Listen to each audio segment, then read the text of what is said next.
Hello students, today we'll start your last story, Mahabharat के exams. इसके रचयिता है भरत भूषण अग्रवाल। ये कहानी जो है महाभारत के जो आखिरी पल उसके बारे में ये कहानी लिखी गई है। और इस कहानी का मुख्य चरित्र है दुर्योधन। हर चरित्र के दो पहलू होते हैं, एक सकारात्मक और एक नकारात्मक। इस नाटिका में दुर्योधन के सकारात्मक पक्ष को ज्यादा दिखाया गया है, जिसके कारण इसमें जो पाठक है, पाठक की संवेदनशीलता ज्यादातर दुर्योधन के प्रति ही रहेगी। कहानी यहां से शुरू होती है। महाभारत युद्ध खत्म हो चुका था, सभी कौरव मर चुके थे, सिर्फ दुर्योधन ही जिंदा था। दुर्योधन कुरुक्षेत्र के पास एक जगह है द्वैतवन, वहां एक तालाब में जल स्तंभ के पास जाकर छुप जाता है, क्योंकि ये माना जाता है कि जल स्तंभ के पास जब तक वो लक्ष्मी की गोद में रहेगा तब तक दुर्योधन को कोई नहीं मार सकता। ये वर उसे मिला था। तो दुर्योधन जाके छुप जाता है उस तालाब के जल स्तंभ के पास, और यह खबर कुछ अहेरी मतलब शिकारी पांडवों को देते हैं। तब पांडव उस द्वैतवन के सरोवर यानी कि तालाब के पास आकर पहुंचते हैं। दुर्योधन को ललकारते हुए उसके स्वाभिमान को चोट पहुंचाते हुए उसे बाहर लाने में सफल हो जाते हैं, और अंत में दुर्योधन की मौत हो जाती है। परंतु इस बीच में दुर्योधन और युधिष्ठिर के बीच जो कथोपकथन है, वार्तालाप, उस वार्तालाप में दुर्योधन ये बताने की कोशिश करता है कि जिस तरह पांडव उसका वध किए हैं ये अन्याय है। और इस वार्तालाप के बीच दुर्योधन और युधिष्ठिर अपने अपने पक्ष में क्या तर्क देते हैं, क्या युक्ति देते हैं, वो यथार्थ है या नहीं, यह बात ये कहानी साबित करती है। तो अब कहानी शुरू होती है। दुर्योधन दैत्यवन के पास के तालाब में छुप जाता है, और ये खबर कुछ अहेरी यानी कि शिकारी पांडवों को देते हैं, और पांडव रथ लेकर उस द्वैतवन के पास आकर पहुंचते हैं और दुर्योधन को बाहर बुलाने की कोशिश करते हैं। यहीं से कहानी शुरू होती है।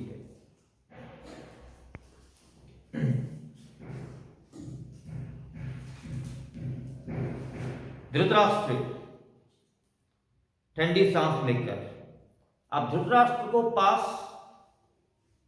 संजय बैठकर महाभारत के सारे दृश्य के बारे में वर्णन करते हैं, और अपने पुत्रों की मृत्यु का खबर सुनकर धृतराष्ट्र मर्माहत हो जाते हैं, और वे संजय से कहते हैं,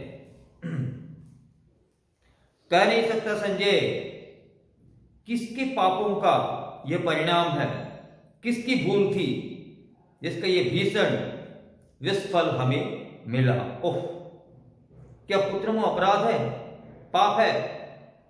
क्या मैंने कभी भी धृतराष्ट्र उनके सारे पुत्र की जब मौत हो जाती है तब अफसोस के साथ संजय से कहते हैं कि संजय, ये कह नहीं सकता, ये किसके कर्म फल का ये पाप है जिसकी सजा मुझे मिली और मेरे पुत्रों को मिली। किसकी भूल की जिसके ये भीषण विषफल हमें मिला। ओह, मतलब एक पिता के लिए पुत्र मोह रखना क्या पाप है? एक पिता अपने पुत्रों को खुशी देखना चाहता है कि ये गुनाह है। अब पता नहीं संजय वो कौन सा पाप है जिसका परिणाम हमें भुगतना पड़ रहा है, हम भुगत रहे हैं। मैंने कभी भी इसके सिवा, पुत्र मोह के सिवा और कुछ नहीं चाहा। संजय, शांत महाराज, जो हो चुका उस पर शोक करना व्यर्थ है। अब संजय समझाते हैं कि महाराज सारे पुत्र मर चुके हैं, जो होना था वो हो चुका है। अब इस बात को लेकर आप अगर ज्यादा भावुक हो जाएंगे तो हमारी नुकसान होगी, इसलिए आप शांत रहिए, क्योंकि जो हो चुका है उसको हम बदल नहीं सकते और उसको इसके बारे में सोचकर ज्यादा भावुक होना व्यर्थ है। धृतराष्ट्र सांस लेकर फिर क्या हुआ संजय? अब संजय आगे कहता है, आत्मरक्षा का और कोई उपाय ना देखकर महाबली द्वैतवन के सरोवर में घुस गए और उसके जलस्तंभ में छुपकर बैठे रहे। संजय ये बात सुनाते हैं कि महाराज लास्ट में जो हमारे दुर्योधन बचे हैं वे आत्मरक्षा के लिए द्वैतवन के सरोवर के जल स्तंभ के पास जाकर छुप गए और यह बात किसी अहेरी से अर्थात शिकारी से पांडवों को पता चली तो वे सारे पांडव रथ पर द्वैतवन के पास आकर पहुंच चुके हैं। अब भीम ललकार रहा है दुर्योधन को और युधिष्ठिर से कहता है, लीजिए महाराज, यही है द्वैतवन का सरोवर। वे अहरी कहते थे कि उन्होंने दुर्योधन को इसी के जल में छिपते हुए देखा। युधिष्ठिर से भीम कहते हैं कि शिकारी बोल रहे थे कि दुर्योधन इसी जल में, इसी सरोवर के जल में, जल स्तंभ के पास छिपा बैठा है। युधिष्ठिर, आओ हम लोग उसे निकालने की चेष्टा करें। फिर युधिष्ठिर पुकारते हुए, ओ पापी, अरे ओ कपटी, दुरात्मा दुर्योधन, क्या स्त्रियों की भांति वहां जल में छुपा बैठा है? बाहर निकला, देख तेरा काल तुझे ललकार रहा है। युधिष्ठिर ललकारते हैं दुर्योधन को, अरे पापी दुरात्मा दुर्योधन, स्त्रियों की भांति जल में क्या छुप कर बैठा हुआ है कायर की तरह? बाहर तो आ, देख तेरी मौत तुझे ललकार रही है, तेरा काल तुझे बुला रहा है, एक बार बाहर आकर तो देख। युधिष्ठिर ललकारते हैं दुर्योधन को। भीम, कोई उत्तर नहीं। दुर्योधन, दुर्योधन, अरे अपने सारे सहयोगियों की हत्या का कलम अपने माथे पर लगाकर तू कायरों की भांति अपने प्राण बचाना चाहता है? तुझे लज्जा नहीं आती? अब भीम ललकारते कहते हैं, अरे पापी दुर्योधन, तो अपने जितने सहयोगी हैं उनकी मौत का कारण बनने के बाद खुद एक कायर की तरह, डरपोक की तरह अपना प्राण बचाने के लिए पानी में छुपा बैठा है। शर्म नहीं आती तुझे? और खुद को तो वीर कहता है। अगर सच में तू वीर है तो बाहर आके देख, तेरी मौत खड़ी है सामने, बाहर निकल। युधिष्ठिर, लज्जा? उस पापी को लज्जा? भीमसेन, ऐसी अनहोनी बात की तुमने कल्पना भी कैसे की? युधिष्ठिर बोलता है, अरे भीम, उस पापी, उस बेशरम दुर्योधन को क्या लज्जा, उसको क्या लाज शर्म? तुमने ऐसी अनहोनी बातें सोची भी कैसे कि उसको शर्म आएगी, उसको लज्जा होगी? जो अपने सगे संबंधियों को गाजर मूली की भांति कटवा सकता है, जो अपने भाइयों को जीवित जलवा देने में भी नहीं हिचकिचाता, जो अपनी भाभी को भरी सभा में अपना अपमानित करने में आनंद ले सकता है, उसका लज्जा से क्या परिचय? तो युधिष्ठिर कहते हैं, भीमसेन ये तो बेशरम है, इसको क्या शर्म है? ये अनहोनी बात तुमने सोची भी कैसे? जो अपने घमंड के लिए अपने सगे संबंधियों को गाजर मूली की तरह कटवा सकता है, जो अपने ही 5 भाइयों को जलाकर मारने की साजिश कर सकता है, जो अपनी भाभी को भरी सभा में अपमानित करने में आनंद लेता है, उसका लज्जा से क्या परिचय? उसको क्या लाज शर्म? वो तो बेशरम है। दुर्योधन पानी से कहता है, हंस लो हंस लो दुष्टो, जितना जी चाहे हंस लो, पर यह ना भूलना कि मैं अभी जीवित हूं, मेरी भुजाओं का बल नष्ट नहीं हुआ है। पानी के अंदर से दुर्योधन ललकारते हुए कहता है, हंस लो दुष्टों, जितना हंसना है हंस लो, लेकिन एक बात मत भूलो कि दुर्योधन अभी जिंदा है और दुर्योधन की भुजाओं का बल अभी बरकरार है, कायम है। मेरे अंदर अभी ताकत है, मेरी भुजाओं में वो ताकत अभी भी है, ये मत भूलो तुम लोग। युधिष्ठिर जोर से, अरे नीच, अब भी तेरा गर्व चूर नहीं हुआ? यदि बल है तो फिर आना बाहर और हमको पराजित करके राज्य प्राप्त कर। वहां बैठा बैठा क्या वीरता बघाड़ता है? तू क्या समझता है हम तेरी छोटी बातों से डर जाएंगे? तो बोला, अरे पापी, तेरा गर्व अभी भी चूर नहीं हुआ, घमंड अभी भी नहीं मिटा। यदि बल है तो आ बाहर और हमसे लड़ ले और राज्य वापस ले ले, है ना? अब पानी के अंदर कायर की तरफ छुपकर अपनी वीरता बघाड़ता है, बखानता है। तू क्या सोचता है पापी कि तेरी जो बेकार की बातों से, थोड़ी धमकी से हम घबरा जाएंगे, डर जाएंगे? अगर सच में तू वीर है, सच में अगर तेरे अंदर ताकत है तो बाहर आके लड़ हमसे और राज्य ले ले। पानी के अंदर बैठकर क्या वीरता भगाता है? इन छोटी बातों से, बेकार की बातों से हम डरते नहीं हैं। दुर्योधन अपने स्वार्थ के लिए अपने गुरुजनों, बंधु बांधवों का निर्ममता, निर्दयता से वध करने वाले महात्मा पांडवों के रक्त की प्यास अभी बुझी नहीं है, ये मैं जानता हूं। पर युधिष्ठिर, सुयोधन कायर नहीं है, वो प्राण रहते तुम्हारी सत्ता स्वीकार नहीं कर सकता। अब दुर्योधन कहता है, हे पांडव, हे युधिष्ठिर, तुम अपने स्वार्थ के लिए, अपनी मनोकामना पूरा करने के लिए, महत आकांक्षा के चलते अपने सगे संबंधियों को बड़ी निर्ममता से, निर्दयता से तुमने बद्ध किए हो और उनका बद्ध करने के बावजूद पांडवों की जो खून की प्यास है वो अभी तक बुझी नहीं।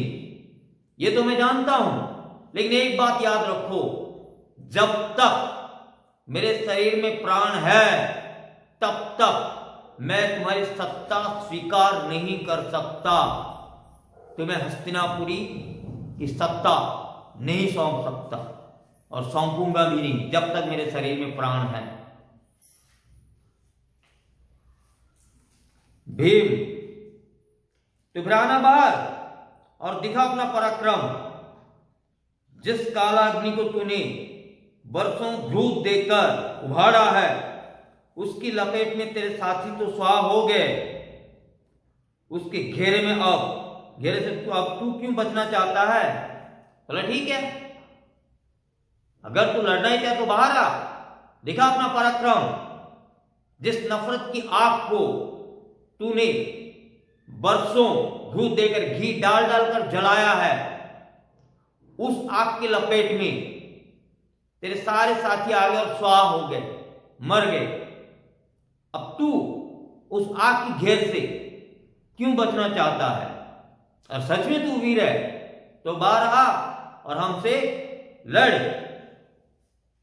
एक बात याद रख दुर्योधन, ये आग तुम्हारी आहुति लिए बिना शांत नहीं होगी, ये तुम्हारी आहुति जरूर लेगी। अब दुर्योधन कहता है, जानता हूं युधिष्ठिर, भली भांति जानता हूं, किंतु सोच लो मैं थक कर चूर हो गया हूं, मेरी सारी सेना तितर बितर हो गई है, मेरा कवच फट गया है, मेरे शस्त्रास्त्र चूक गए हैं, मुझे समय दो युधिष्ठिर। क्या भूल गए मैंने 13 वर्ष का समय दिया था? अब ये दुर्योधन जो है इमोशनल ब्लैकमेल करना शुरू कर देता है और कहता है, जानता हूं युधिष्ठिर, मैं जानता हूं मेरे सारे साथी मर चुके हैं, मैं जानता हूं, लेकिन अब तुम जरा सोच लो, मैं अभी थक कर चूर हो गया हूं, मेरे साथी जितने साथी हैं मेरे सब तितर बितर हो गए हैं, मेरे घोड़े थक चुके हैं, मेरे शस्त्र चूक गए हैं, मेरे कवच फट गए हैं, मैं अभी थका हुआ हूं। और युद्ध का ये नियम है, थके हुए इंसान पर आक्रमण नहीं किया जाता। क्या तुम ये भूल गए? मुझे भी समय चाहिए फिर युद्ध के लिए प्रस्तुत होने के लिए। क्या तुम भूल गए मैंने तुम्हें 13 वर्ष का समय दिया था, इसलिए अब मुझे समय देना तुम्हारा कर्तव्य है। युधिष्ठिर हंसकर 13 वर्ष का समय दिया था दुर्योधन। बोला, दुर्योधन तुमने हमें 13 वर्ष का समय दिया था, तुमने तो हमें वनवास दिया था ये सोचकर कि 13 वर्ष वन में रहकर हमारा उत्साह ठंडा पड़ जाएगा, हमारी शक्ति क्षीण हो जाएगी, हमारे सहायक बिखर जाएंगे और तुम अनायास हम पर विजय पा सकोगे। इतनी आत्म प्रवंचना ना करो। युधिष्ठिर हंसे, बोले, क्या बोला? तुमने हमें 13 वर्ष का समय दिया था। अरे 13 वर्ष का समय नहीं दिया था, तुमने हमें 13 वर्ष का वनवास दिया था। तुमने यही सोचा था ना कि 13 वर्ष वन में रहकर हमारा उत्साह ठंडा पड़ जाएगा, हमारी शक्ति क्षीण हो जाएगी, हमारे साथी तितर बितर हो जाएंगे, हमें ताकत कम हो जाएगी और तुम अनायासी मतलब आसानी से हमारे ऊपर विजय पालोगे, जीत जाओगे। ये तुम्हारे इरादा है और कहते हो कि तुमने हमें 13 वर्ष का समय दिया था। इतनी बड़ी आत्म प्रवंचना, आत्म धोखा, तुम झूठ बोल रहे हो, ये तुम्हारी आत्म प्रवंचना है, ये ना करो। दुर्योधन, युधिष्ठिर तुम तो धर्मराज कहलाते हो, तुम्हारा दम है कि तुम अधर्म नहीं करते, फिर तुम्हारे रहते तुम्हारी आंखों के आगे ऐसा अधर्म हो, सोचो तो। अब फिर से इमोशनल ब्लैकमेल करना शुरू करे दुर्योधन। बोला, युधिष्ठिर तुम धर्मराज हो, तुम्हारा दम है, तुम्हारा गर्व है कि तुम धर्मात्मा हो, तुम धर्म की रक्षा करते हो। फिर सोचो, तुम्हारे होते हुए तुम्हारे सामने ऐसा अधर्म होने जा रहा है और तुम उसे स्वीकार कर रहे हो। क्या ये तुम्हारे लिए ठीक है? एक निहत्थे को, एक थके हुए इंसान पर आक्रमण करना क्या युद्ध धर्म है? तुम तो धर्मात्मा हो, इस बात पर तुम्हें घमंड है। और तुम सोचो, तुम्हारे सामने एक निहत्थे को, एक थके हुए इंसान के ऊपर आक्रमण करना क्या उचित होगा? भीम हंसी। अच्छा, तो अब तुझे धर्म का स्मरण हुआ। सच सच है, कायर और पराजित ही अंत में धर्म की शरण लेते हैं। भीम बोला, अरे निर्दयी पापी दुरात्मा दुर्योधन, अब तुम्हें धर्म की याद आ गई? सच, जो कायर और पराजित है, जो डरपोक और हारे हुए हैं, वो अपना प्राण बचाने के लिए अंत में धर्म की शरण लेते हैं। तेरे जैसे पूरा महाभारत युद्ध तू नहीं करवाया अपने घमंड की वजह से, और अब धर्म की दुहाई देता है तू हमें। युधिष्ठिर, अरे पामर, तेरा धर्म तब कहां चला गया था जब एक निहत्थे बालक को 7 महारथियों ने मिलकर मारा था। युधिष्ठिर बोला, अब मौत को सामने देखकर तू धर्म की दुहाई दे रहा है।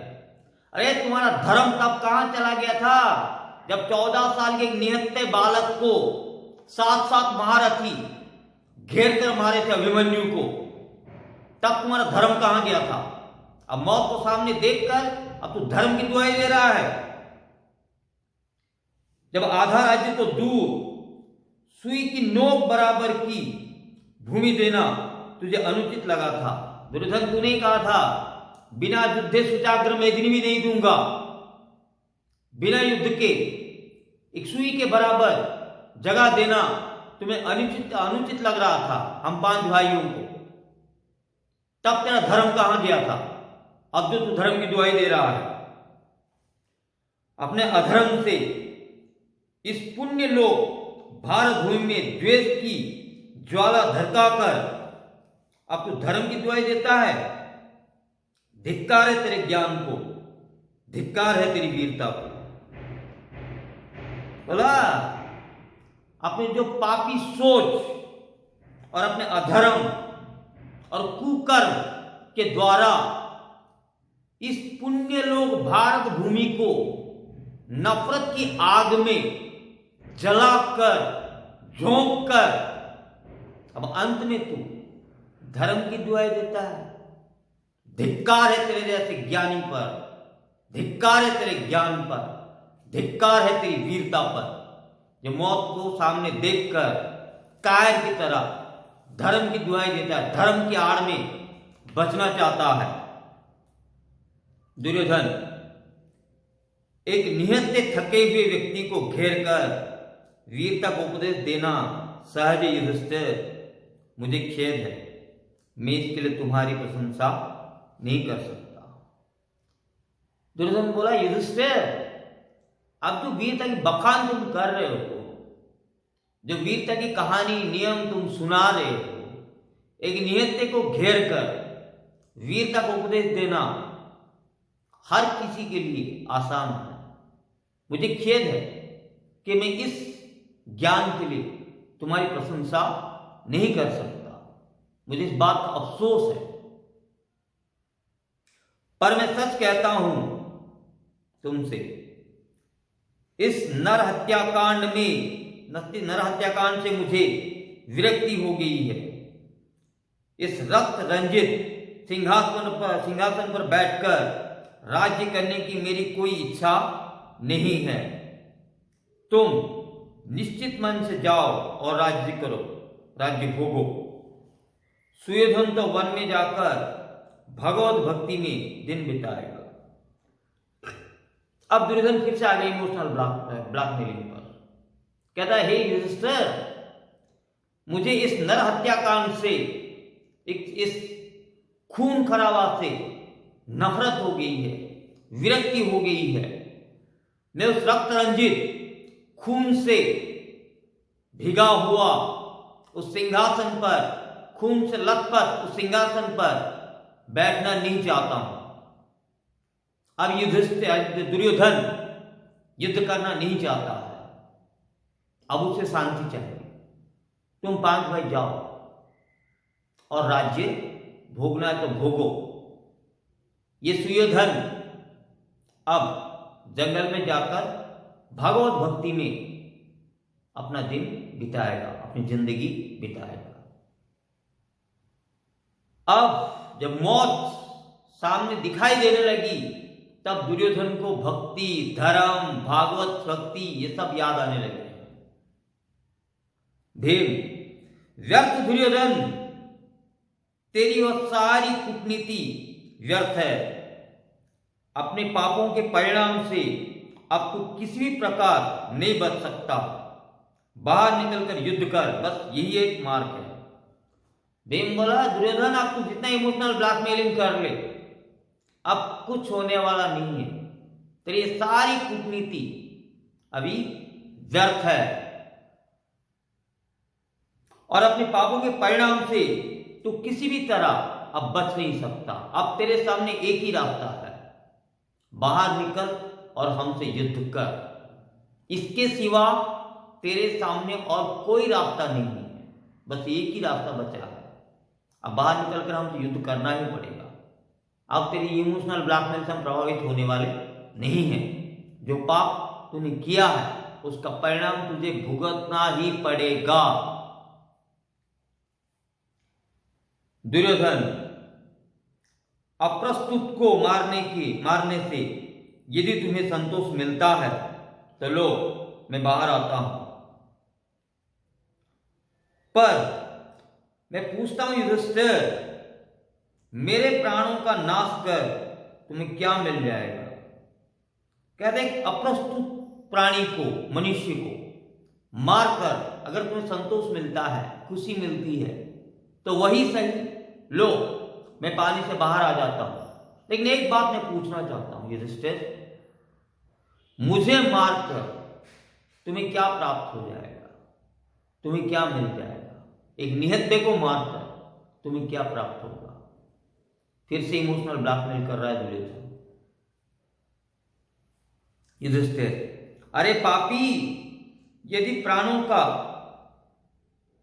इतना मोह था तो फिर वो महाभारत क्यों मचाया? न्याय को ठोकर मारकर अन्याय का पथ क्यों ग्रहण किया? अरे पापी, अगर जीवन का इतना ही मोह था तो फिर तुमने महाभारत क्यों मचाया, महाभारत क्यों करवाया? अगर अपनी जिंदगी इतनी प्यारी है तो महाभारत क्यों करवाया तूने? न्याय को ठोकर मारकर अन्याय का पथ क्यों ग्रहण किया? जब कृष्ण तेरे पास गए थे 5 भाइयों के लिए 5 गांव मांगने के लिए, तब तूने क्यों कहा कि बिना युद्ध एक चाकर में भी नहीं दूंगा? ये सब तूने क्यों किया? दुर्योधन, युधिष्ठिर, मैंने जो कुछ किया अपनी रक्षा के लिए। मैं जीना चाहता था, शांति और मेल से रहना चाहता था। तो युधिष्ठिर ने कहा कि दुर्योधन ने कहा कि मैंने जो कुछ किया सिर्फ खुद को बचाने के लिए किया, क्योंकि मैं जीना चाहता था, मैं शांति से रहना चाहता था। मैं नहीं जानता था कि तुम्हारे रहते मेरी यह कामना, यह सामान्य सी इच्छा भी पूरी ना हो सकेगी। युधिष्ठिर, तेरे से धर्मात्मा युधिष्ठिर के रहते हुए मेरी छोटी सी इच्छा, एक छोटी सी कामना पूरी नहीं हो सकती, मैं ये नहीं जानता था। क्योंकि तुम धर्म प्रिय हो, तुम अन्याय नहीं करते हो, और मुझे पता था कि तुम मेरा साथ दोगे। भीम, पाखंडी, तुझे झूठ बोलते लज्जा नहीं आती? बोला, अरे पाखंडी दोगले दुर्योधन, अब झूठ बोलते हुए तुझे शर्म नहीं आती? दुर्योधन, ले लो राक्षसों, यदि तुम्हारी हिंसा इसी से तृप्त होती है तो ले लो, मेरे प्राण भी ले लो। बोला, अरे पापियों, अगर मेरे प्राण लेने से ही तुम्हें खुशी मिलती है, तृप्ति होती है, तो ले लो मेरा प्राण। ले लो मेरी जिंदगी। जब मैं जीवन भर प्रयास करके भी अपनी एक भी घड़ी शांति से ना बिता सका, तब मैं अपनी एक भी कामना को फलते ना देख सका, तो अब इन प्राणों को रखकर भी करूंगा क्या? बोला जब मैं चाहकर जीवन में एक पल भी शांति से नहीं बिता सका, मेरे एक भी कामनाओं को पूरे होते हुए नहीं देख सका, तो फिर इस प्राण का रख के क्या फायदा? क्या करूंगा मैं? ले लो। अगर मेरा प्राण लेना ही तुम चाहते हो, उसी में अगर तुम्हें खुशी मिलती है, तो ले लो मेरा प्राण। लो, उठाओ शस्त्र और उड़ा दो मेरा शीश। अब देखते हो क्या? अब देखते क्या हो? मैं निहत्था तुम्हारे सम्मुख खड़ा हूं। ऐसा सुअवसर कब मिलेगा मेरे जीवन शत्रुओं? अब फिर से ब्लैकमेल इमोशनल। बोला लो, अब मैं निहत्था यहां पे खड़ा हूं, उठाओ शस्त्र और उड़ा दो मेरा सिर। अब देखते क्या हो? तुम्हारे सामने तुम्हारा दुश्मन निहत्था खड़ा है, तुम्हें मेरा प्राण ही चाहिए, मेरा सिर काट दो और अपना बदला ले लो, खुश हो जाओ। अब देखते क्या हो? मारना चाहते हो तो मार दो, क्योंकि मैं भी निहत्था हूं।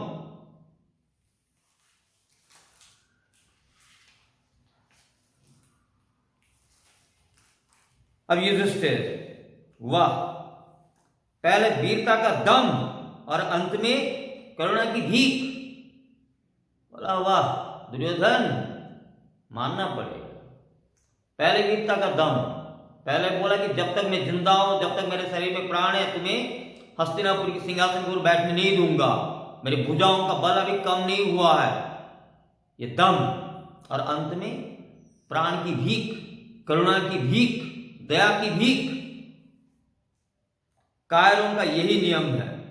परंतु दुर्योधन, कान खोलकर सुन लो, हम तुम्हें दया करके छोड़ेंगे भी नहीं और तुम्हारी बात अधर्म से हत्या कर बधिक भी नहीं कहलाएंगे। तो युधिष्ठिर ने बोला दुर्योधन, एक बात कान खोलकर सुन लो, हम तुम्हारी इमोशनल ब्लैकमेल से पिघल कर तुम्हारे ऊपर दया दिखाकर तुम्हें छोड़ेंगे नहीं, या फिर एक निहत्थे मनुष्य को मारकर हम पापी या बधिक भी नहीं कहलाएंगे। युद्ध बराबर हो, तुम्हारे और हमारे बीच जो युद्ध होगा वो बराबर ही होगा। हम निहत्था तुम्हें नहीं मारेंगे और तुम्हारे ऊपर तरस खाकर तुम्हें छोड़ेंगे भी नहीं। हम तुम्हें कवच और शस्त्र देंगे, तुम जिस अस्त्र से लड़ना चाहो बता दो। हम में से केवल एक व्यक्ति ही तुमसे लड़ेगा और यदि तुम जीत गए तो सारा राज्य तुम्हारा। कहो, ये तो अधर्म नहीं है ना, स्वीकार है? बोला दुर्योधन, हम निहत्थे को नहीं मारते, हम तुम्हें अस्त्र देंगे, बताओ किस अस्त्र के साथ तुम लड़ना चाहोगे। और हम 5 भाई तुमसे नहीं लड़ेंगे, हम में से कोई एक ही लड़ेगा और अगर तुम जीत गए तो पूरा राज्य तुम्हारा। बोलो, स्वीकार है? मंजूर है? अब ये तो अधर्म नहीं, ये तो अन्याय नहीं। भीम, इस दुराचारी के साथ ऐसे व्यवहार अनावश्यक है। भीम जरा अकड़ू है। ये बोला भाई, ऐसे दुराचारी के साथ न्याय धर्म की बात क्यों करते हैं आप? अब मौका मिला, इसको मार देते हैं, यही हमारा धर्म है। दुर्योधन, मैं तो कह चुका हूं युधिष्ठिर, मुझे विरक्ति हो गई है, मेरी समझ में आ गया है कि अब प्राणों की तृप्ति की चेष्टा व्यर्थ है। विफलता के इस मरुस्थल में अब एक बूंद भी आएगी भी तो सूखकर खो जाएगी। अब फिर से दुर्योधन इमोशनल ब्लैकमेल करना शुरू कर दिया। बोले युधिष्ठिर, मैं तो कह चुका हूं, अब मेरे अंदर जीने की उम्मीद नहीं है, इस जिंदगी से मुझे विरक्ति हो गई है और मेरी समझ में ये बात आ चुकी है। अब प्राण की तृप्ति की वृथा चेष्टा करना बेकार है। व्यर्थ है मेरे लिए। अब विफलता के इस मरुस्थल पर अगर जिंदगी की एक बूंद भी आएगी ना तो सूख जाएगी। अब मेरी जिंदगी का कोई अर्थ नहीं बचा है, इसलिए मार दो मुझे। यदि तुम्हें इसी में संतोष है हो कि तुम्हारी महत्वाकांक्षा मेरे मृतदेह पर ही अपना जय स्तंभ उठाया तो फिर यही सही।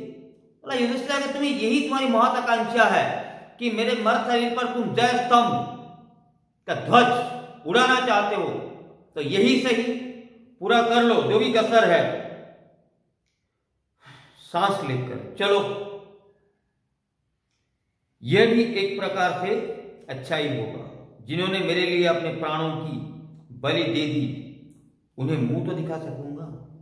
दुर्योधन आप लंबी सांस लेकर कहता है, चलो एक तरह से ये भी अच्छी बात है। अगर मैं मर जाऊं तो कम से कम ऊपर जाकर उन लोगों को चेहरा तो दिखा सकता हूं जो लोग मेरे लिए युद्ध में अपने प्राण की आहुति दिए हैं। उनको कम से कम चेहरा तो दिखा सकता हूं। वो लोग कम से कम ये तो नहीं कहेंगे कि दुर्योधन हमें मरवा दिया और खुद जिंदा रह गया। अच्छी बात है युधिष्ठिर, मुझे गदा दे दो, फिर देखो मेरा पौरुष। बोला ठीक है युधिष्ठिर, एक काम करो, मैं योद्धा हूं, मुझे गदा दे दो और फिर देखो मेरा पौरुष, मेरी मर्दांग, मेरा पराक्रम। तो यहां पर इंटरवल हो जाता है। Next episode in next video. Till keep watching, have a nice time, keep smiling.